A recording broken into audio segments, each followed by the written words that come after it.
এটা আমার গাছের আম, গাছে আমের মুকুলও আছে। এটা হচ্ছে 12 মাসি গাছের আম। আমের নাম হচ্ছে সাদাফণি। গাছে এখনো মুকুল আছে।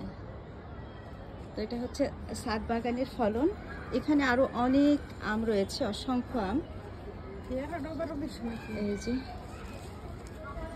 আম এখানে ঢাকা পড়ে আছে।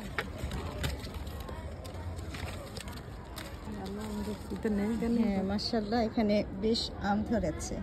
এখন শুধু পহেলা বৈশাখী জামাইকে কিংবা ভাগ্নিকে খাওয়াতে পারবো এটা ভাবতে হবে না। এখন 12 মাসই আমদুধ খাওয়ানো যাবে। মামা বাড়ির আমদুধ ভাগ্নিদের জন্য। তো আমার গাছে আল্লাহর অশেষ রহমতে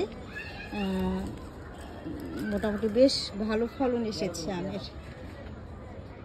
শুধু আমই না, পাশাপাশি রয়েছে পেয়ারা, অনেক পেয়ারা আসছে।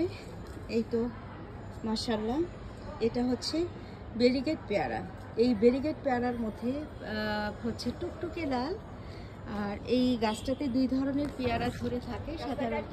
একটা হচ্ছে গ্রিন পেয়ারা, আরেকটা হচ্ছে ডোরাকাটা পেয়ারা। তো ডোরাকাটা পেয়ারাটা এবার আসেনি, শুধু গ্রিনটা এসেছে। তো মাশাআল্লাহ, এখানে রয়েছে ডালিম গাছ।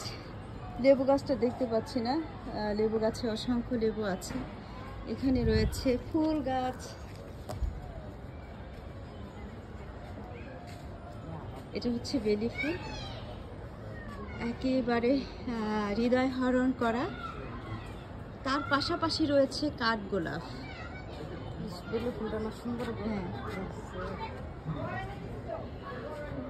আমার একটু সাইডে দাও।